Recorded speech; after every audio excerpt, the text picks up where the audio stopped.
వంశీ విభూషితకరాన్నవనీరదాభాత్ పీతాంబరాదరుణబింబఫలాదరోష్ఠాత్ పూర్ణేందు సుందరముఖాదరవిందనేత్రాత్ కృష్ణాత్ పరం కిమపి తత్వమహం న జానే.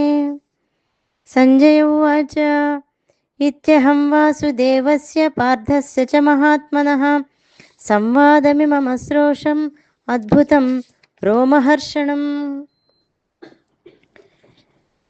శ్రీకృష్ణ పరమాత్మ చేసినటువంటి గీతాబోధ అంతా కూడా వ్యాసమహర్షి యొక్క అనుగ్రహం చేత వినగలిగినటువంటి సంజయుడు అది వినిన తర్వాత అపూర్వమైనటువంటి తన యొక్క ఆనందాతిశయాన్ని ధృతరాష్ట్రునికి చెప్తున్నాడు. అంటే సంజయుడు ఈ విధంగా చెప్తున్నాడు. పార్థస్య చ మహాత్మనః అంటే ఇంతవరకు మోహగ్రస్తుడై ఒక రకమైన భ్రాంతితో ఉండి అల్పాత్ముడైనటువంటి అర్జునుడు భగవాన్ యొక్క దివ్యబోధనల చేత మహాత్ముడిగా మారిపోయాడు.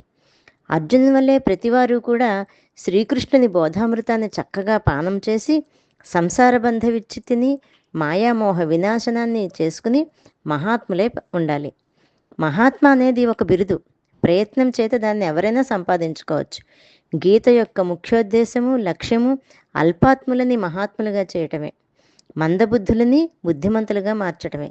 కనుక ఆ రకంగా జరగాలి అంటే శ్రీకృష్ణుడు అర్జునుడికి చేసిన ఉపదేశాన్ని అంతటినీ ప్రతి ఒక్కరూ మనం కూడా మన యొక్క మనసుల్లో నిలుపుకోవాలి. అప్పుడు అజ్ఞానిని జ్ఞానిగా చేయడం కూడా ఆ గీత యొక్క లక్ష్యము అని తెలుస్తుంది.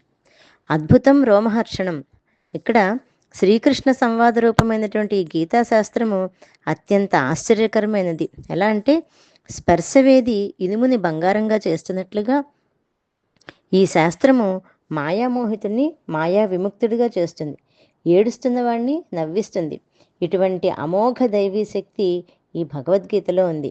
ఇంకా దీన్ని చదివినా వినిన వ్యక్తి ఆనందంతో తన్మయుడైపోతాడు. ఈ కారణం చేతనే దీన్ని సంజయుడు అద్భుతమని రోమహర్షణమని చెప్పాడు. రోమహర్షణము అంటే ఒక్కసారిగా పులకిత గాత్రులు అవడాన్ని రోమహర్షణము అంటారు.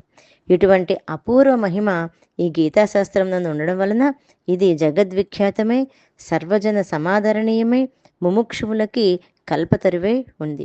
అటువంటి అద్భుతమైనటువంటి గీతా బోధని శ్రీకృష్ణుడు చేసినటువంటి ఆ గీతోపదేశాన్ని మనందరము వినడం మన యొక్క పూర్వజన్మ సుకృతం.